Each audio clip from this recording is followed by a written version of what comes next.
Right, I want you to close your eyes. No, seriously, do it. I want you to transport yourself back. It is 1921. Oh, here we go. The Great War is over. The Roaring Twenties are just starting to rev their engines, and you are sitting in a plush velvet seat in a cinema in Paris. The lights dim. The projector starts that rhythmic mechanical click and click, click, click, click, and suddenly you are hit with something that isn't just a movie. It is visually mental. Mental is one word for it. I mean, properly brilliant. It's got sun-drenched Spanish landscapes that look like they're burning the screen. It's got shadows dancing on gauze curtains. It's got the camera acting like it's drunk because the character is drunk on misery. We are talking about Marcel Herbier's El Dorado. And I am going to go on record right now and say this is not just a film. It is a misunderstood masterpiece of the avant-garde. Oh, give it a rest. Excuse me. You heard me. A masterpiece. Are you joking? It's a shambles. I've seen better plots in a reception class nativity play. You are so cynical. You literally cannot appreciate art unless it's spoon-fed to you with a linear plot and a little bow on top. No, I appreciate art. Cinema, the magic vehicle, a comprehensive guide. Journey 1, 1913 to 1950. And just because it's old and French and black and white doesn't automatically make it genius. You fall for this every time. I do not. You do. Oh, look, it's a bit blurry. It must be profound. No. Sometimes it's just boring and the cameraman forgot to focus. Okay. We are clearly not going to agree on the vibes today. But let's unpack this properly, because we have got the source material right here in front of us, the definitive analysis from Cinema, the magic vehicle, and even the historians seem to be having a bit of a fist fight over this one. A fist fight? I don't think it's a fist fight. I think it's pretty clear on the script. Look at this passage here. It doesn't mince words. It says El Dorado is no more than a melodrama based on weepy and simplistic stereotypes. It says more than that. Weepy, simplistic stereotypes. That doesn't sound like the birth of modern cinema to me. That sounds like something you watch when you have the flu and can't reach the remote. But you're cherry picking. You are deliberately picking the one negative sentence. Read the other bit. Go on. Look at the description of the visual. I've read it. It says, it is visually one of the most impressive French films of the time. 1921. Think about what else was out there. You had Chaplin doing pratfalls. You had Griffith doing massive historical epics. And here comes L'Herbier trying to film the human soul. The human soul, or a very, very drawn-out tragedy about a dancer. So here's the bet. Here's the mission for this whole argument. I am going to prove to you that the image, the visual language of this film is so revolutionary that the plot doesn't matter. And I am going to prove to you that you can paint a turd gold, but it's still a turd. The plot matters. The story matters. And El Dorado, it fails the basic storytelling test. Challenge accepted. But before we get into the rubbish, as you so charmingly call it, we need to set the stage. Who is Marcel L'Herbier? Because he's not just some random bloke with a camera. Well, this is where it gets annoying immediately. Because L'Herbier wasn't some uneducated hack who stumbled onto a set. He was an intellectual. Exactly. A dandy. He was a literary critic. He was a writer. Exactly. A man of letters. He understood structure. Which makes it worse. That's my whole point. If a plumber comes to my house and floods the kitchen, I'm annoyed. If the guy who designed the piping system comes to my house and floods the kitchen, I'm furious. That's a terrible analogy. L'Herbier knew how stories worked. He wrote essays on them. Oscar Wilde was his hero. He was obsessed with aestheticism. And yet, he turns in this script. He was experimenting. He was trying to break the mold. He was cashing in. Look at the context provided in our research. It hints at this pretty heavily. It says, it seems unlikely that L'Herbier did not realize how poor the quality of the plot was. Well, unlikely isn't proof. Think about that. The historians are basically saying, he wasn't stupid, so he must have been selling out. They speculate it might have been financial considerations. Money. Well, that's just speculation. You can't prove he was just doing it for the money. Can't I? Look at his previous film, Man of the Sea. That was based on a respectable literary source. Proper book, proper story, grounded realism. And it was fine. It was good. And then he pivots to El Dorado. The notes call it a typical product of the art series. That sounds like a cash grab, mate. That sounds like a studio executive saying, Marcel, baby, we need something with dancing girls and a bit of tragedy for the masses. Make it look pretty. Don't worry about the logic. You are judging it so harshly before we've even told people what happens. You're poisoning the well. Because what happens is laughable. The well is already full of poison. Okay, fine. You want to talk plot? Let's talk plot. Let's get into the rubbish. Lay it out for us. What is the great tragedy of El Dorado? And don't skip the details, because the details are where the drama lives. Right, so we are in Granada, Spain. Although, obviously, it's a French film shot by a French crew, so everyone is probably smoking galazes and eating baguettes just out of frame. It has an authentic Spanish feel, the notes say. The atmosphere is thick with heat and dust. We'll get to the dust later. Let's look at the characters. We have a woman named Sibilla, played by Eve Francis. A stunning actress. A muse. Laubier's muse, actually. And a tragic stereotype, according to the text. She is a dancer at the El Dorado Cabaret. Now, paint the picture of this cabaret for me. Is it a high-class establishment? No, of course not. It's seedy, it's smoky, it's the kind of place where dreams go to die. She's famous there, she's the star, but she is miserable. And why is she miserable? Let me guess. A man. It's always a man. It's more than that. She is broke, she has a sick kid, and the father of the kid is a bloke named Asteria. The villain. And let's be clear, he is a mustache-twirling villain. There's no nuance here. He represents the cruelty of the patriarchy, the callousness of the upper class. He represents a dodgy rich guy. He seduced her years ago, presumably promised her the world, left her with a child, and now refuses to help even though the kid is literally dying. It's monstrous. He's rich, powerful, and completely heartless. It's not subtle, is it? It's like something from a Penny Dreadful. It's a classic melodrama setup. It's high stakes. A mother fighting for her child against the man who ruined her. That is timeless. It's soap opera, mate. It is literally the plot of a daytime soap. The rich man won't acknowledge his secret son. It's not high art. It's the kind of thing you watch while ironing. It's the execution that matters, the visual execution. But go on. Sibilla wants revenge, and this is where the plot gets intricate. Intricate, you mean insane. This is where I actually laughed out loud reading the summary. So Sibilla, in her righteous fury, decides she's going to ruin Asteria's life. Yes, she's taken action. How does she do it? By targeting his legitimate daughter, Ileana. An eye for an eye. The sins of the father visited upon the child. It's biblical. In theory. But listen to the plan. It is the most bizarre, roundabout revenge scheme I have ever heard. She doesn't kidnap her. She doesn't frame her for a crime. She doesn't burn down her house. No, it's more subtle. It's psychological. No. She tries to set Ileana up with a man. A specific man. A very specific type of man. Yes, a young aristocratic Swedish painter named Hedwig. Played by Jacques Catalan, who was a proper star. Right, so let me get this straight. We're in Spain. The villain is Spanish. The victim is Spanish.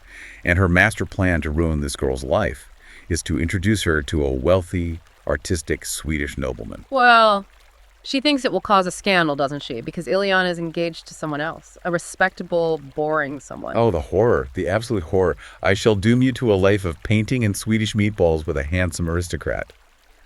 That is not revenge. That is a favor. You're being ridiculous. If someone tried to take revenge on me by setting me up with a rich Swedish heiress, I'd send them a thank you card. Cheers, Sibilla. You really got me there. Best revenge ever. You're missing the irony. You're being deliberately dense. The irony is that she tries to use him as a weapon. She thinks, I will distract her with this bohemian artist, ruin her respectable engagement, and shame the father.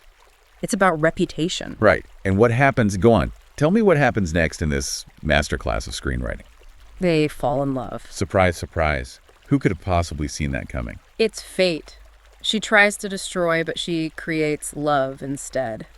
That's poetic. It's the universe laughing at her plans. It's tragic irony. It's convenient nonsense. The expert source literally says, unexpectedly, the result is positive. Yeah, unexpectedly for Sibilla, maybe.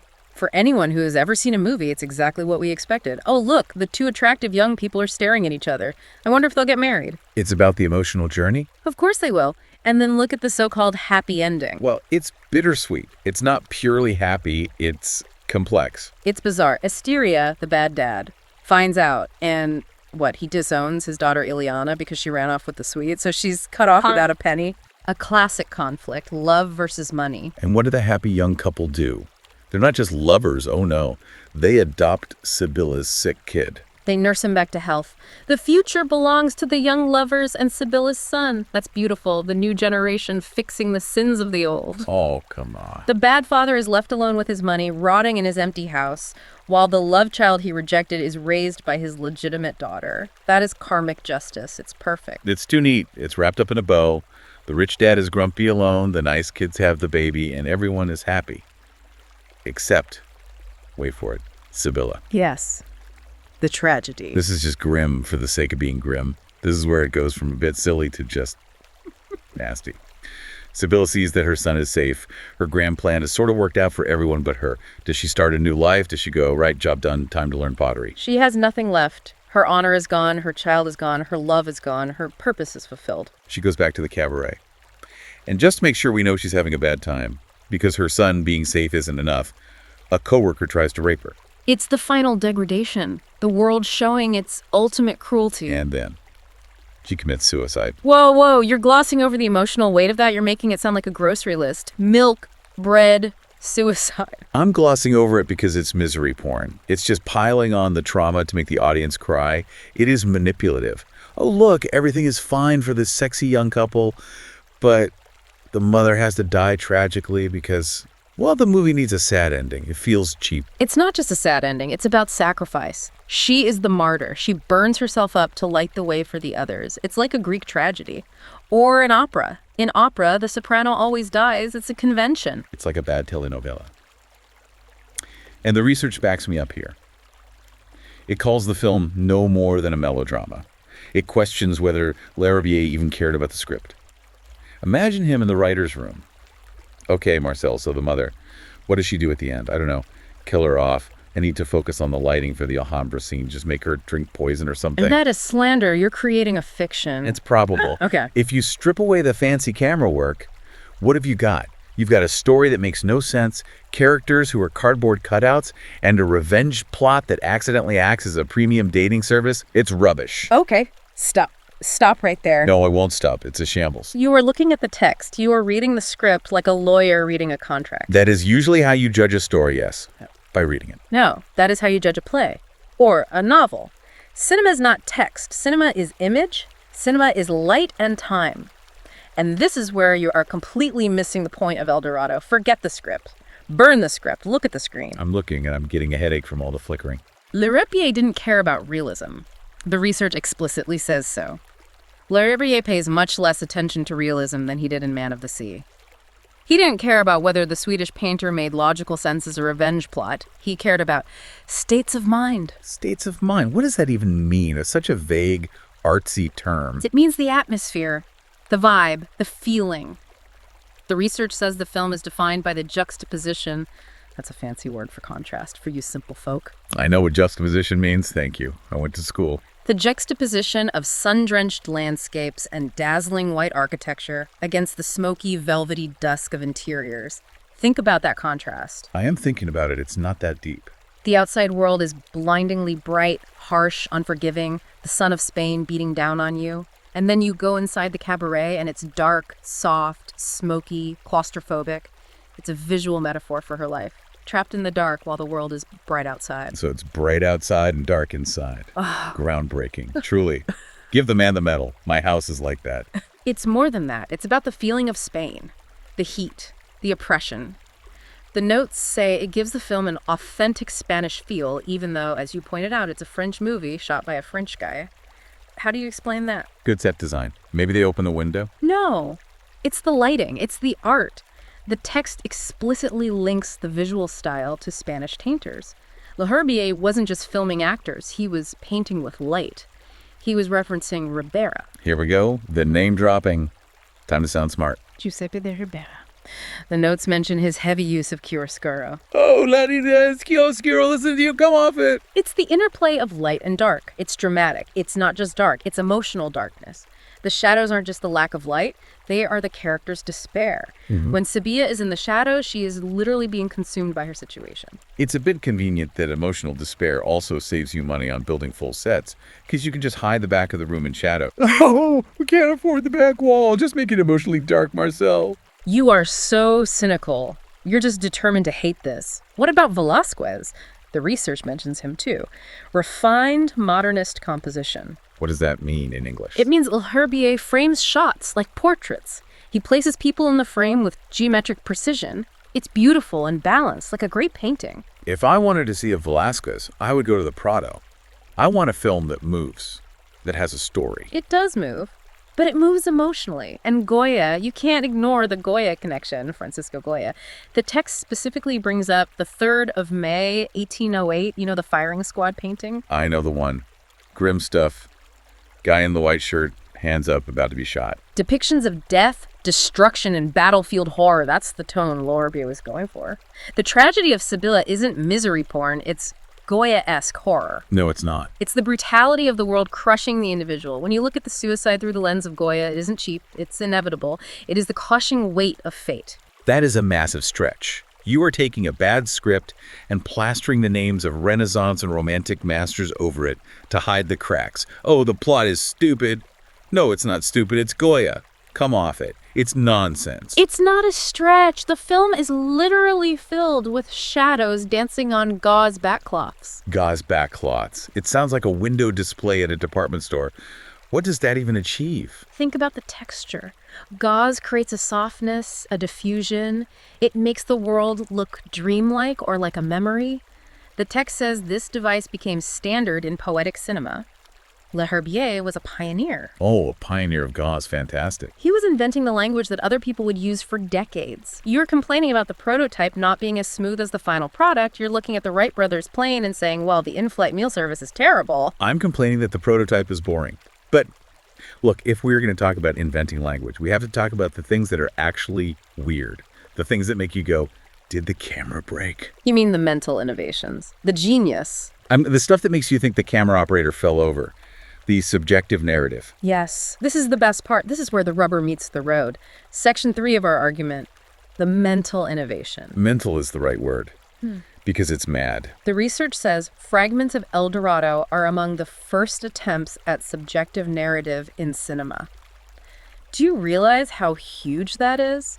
Before this, the camera was just an observer, like a person sitting in the theater watching the stage. A reliable observer. I like that. El Herbier said, no. The camera is the character. The camera sees what the character feels. And how did he do that? By making the Alhambra Palace look like it was melting. It's called optical deformation. It's a deliberate effect. It's called a wobbly lens. But the text talks about the distorted Alhambra Palace. And what is that supposed to represent? Go on. Explain the artistic merit of a wobbly building. It represents the creative ideas of the painter. We are seeing the building through Hedwick's artistic eyes. He doesn't see a building made of stone. He sees lines, curves, inspiration. He is intoxicated by the beauty. The building is literally moving him. He sees a building that looks like it's made of jelly. It's mad. Imagine if you were watching a Marvel movie today and suddenly Iron Man looks at a building and the building starts wobbling about because he's thinking creatively. You'd ask for a refund. You'd think the projector was broken. No, you wouldn't, because we accept that now. We have dream sequences. We have hallucinations. We have drug trips in movies. Herbier invented that. He was doing it with primitive glass and mirrors in 1921. He walked so that Christopher Nolan could run. I don't think Christopher Nolan is thinking about Marcel Herbier's wobbly palace, mate. And then there's the blur. Let's talk about the blur. The blur is genius. This is my favorite shot in the whole film. It's an out-of-focus shot. Right. It's literally just blurry. My nan takes photos like that. It's significant. The notes describe an out-of-focus shot of Sibylla against the background of other dancers. Which looks like a mistake. It looks like the focus puller went for a smoke break. It signifies her mental absence. Listen to me.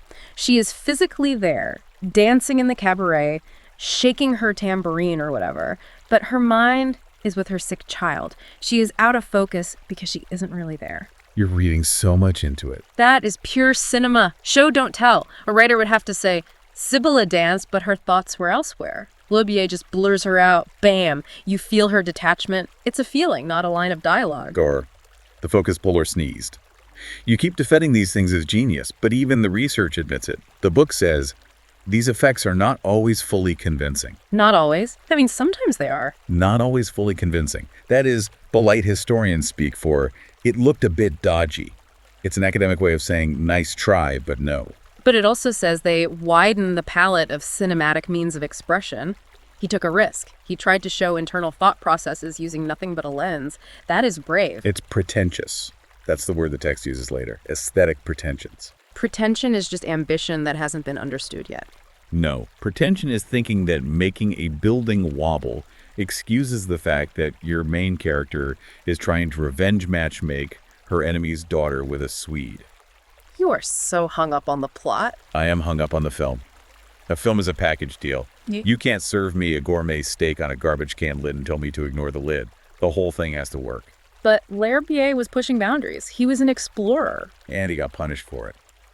The notes say he was finally betrayed by his aesthetic pretensions and had to resign himself to commercial productions. That's tragic. He tried to be too clever, failed, and had to go make normal movies to pay the bills.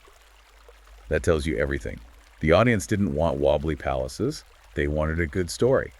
They wanted to know why the postman was a hunchback. That's a tragedy in itself. The artist crushed by the market. Or the market rejecting a bad product. It happens. You have no romance in your soul. Look at the legacy, though. You can't deny the man's legacy. He is a titan of French cinema. Oh, I can deny it a little bit. I think titan is a strong word. He co-founded IDHEC, l'Institut des Hautes Études Cinématographiques, in 1943, one of the most famous film schools in the world. He literally created the institution that teaches people how to make movies. Yeah, 22 years later, after he realized he couldn't just keep making wobbly buildings. He shaped the minds of future generations. Alain Resnais, Louis Malle, they all came through that system. His influence is immense. You know the old saying, mate, those who can't do, teach. Oh, that is low. That is a low blow. That is beneath you. It's accurate. He made these artistic films that didn't really work. The audience was confused. So he went and started a school to tell other people how to do it. Right, class. Today we are going to learn how to make sure the audience has no idea what is happening. Step 1, blur the lens. He was a visionary. And you can't talk about French cinema without him. He's foundational. Actually, I think you can. Because the text drops a massive truth bomb right at the end. It compares him to Jean Epstein. Epstein was a contemporary, a peer. They were working at the same time, exploring similar ideas. Yes, but the text says, in the end, it was Jean Epstein who transformed the ideas into a series of outstanding films. Note the word outstanding, implication. L'Herbier's films were not outstanding. That's just one historian's opinion. It's in the book we're using. It argues L'Herbier had the ideas. Epstein actually made them work. L'Herbier was the warm-up act. Epstein was the headliner. Epstein made The Fall of the House of Usher. That is a masterpiece, El Dorado. It's a rough draft. It's the demo tape. You can't have Epstein without L'Herbier. You are dismissing the pioneer just because the settler built a better house. L'Herbier cleared the forest. He took the machete to the vines of conventional storytelling. He cleared the forest and then built a shed that fell over. Epstein built the mansion. I think you're being incredibly unfair. And we haven't even discussed the team he assembled, the sheer talent. The credits list reads like a who's who of French art. The details, skirmish. Go on then. Impress me with the credits. Art directors. Robert Jules Garnier, legend. He built the sets, the whole look of the film. Did he design the wobbly palace? Or was that just the camera? I need to know who to blame. Costumes. Alberto Cavalcanti. Even you have to admit, the costumes were stunning. The lace, the shawls, the waistcoats on the Swede. The costumes were fine. But a nice hat doesn't fix a bad script. If I wear a tuxedo and talk nonsense, I'm still talking nonsense. I'm just well-dressed nonsense. And the cast. We mentioned Eve Francis, Jacques Catalan, and Philippe Heria. Ah, yes. Philippe Heria, the man of many faces. He played João, the rapist co-worker. A thankless, grim role. Yeah, check your notes. Who else did he play? In the same film. A hunchback postman. A hunchback postman. I mean, come on. We're supposed to take this film seriously as Goya-esque horror and modernist composition, and suddenly a hunchback postman wanders into the frame. It adds texture. It's grotesque realism. It shows the world is full of strange characters. It adds pantomime. Is he carrying a comically large letter? Does he honk a horn? It's absurd. It's like they had one actor left over and just put a pillow up his shirt. Go on, Philippe. Do a funny walk. The audience will love it. It is the texture of the Spanish streets. It's showing the diversity of life. Yeah. Not everyone is a beautiful Swedish painter. Some people are postmen with hunches. It's a shambles made, a total unmitigated shambles. Okay, look. We are running out of time, and we're clearly at a stalemate. We're going in circles. I wouldn't call it a stalemate. I'd call it me winning and you being in denial. I am not in denial. I am championing the spirit of cinema.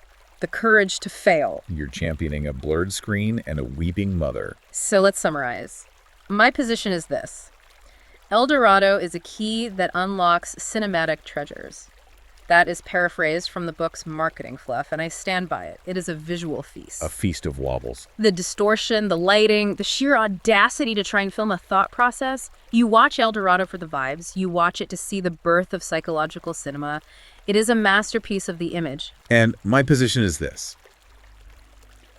El Dorado is a dodgy melodrama that you watch only if you are studying for a history exam and you've run out of good films. The plot is laughable, the revenge makes no sense, and the visual effects look like mistakes. It is a reminder that just because you can do something with a camera doesn't mean you should. You are focusing on the wrong things. You're obsessed with plot. I'm focusing on the story, the thing that's supposed to engage you. The story is secondary. It's a canvas for the visuals. The story is the whole point. If I want to look at pretty pictures, I'll buy a postcard. If I go to the cinema, I want to feel something other than confusion about Swedish painters and hunchback postmen. You just have no soul. You have a calculator where your heart should be. And you have no taste. You'd watch a test pattern for 2 hours if someone told you it was avant-garde. I would if the lighting was good, if the contrast was right. Hopeless. Absolutely hopeless. You're a lost cause. Listen to the person listening to this. Don't listen to him. Watch the film. Look at the shadows. Look at the blur. Feel the tragedy. Put yourself in 1921. Or read the book, Cinema, The Magic Vehicle. It's a great book. Read the entry.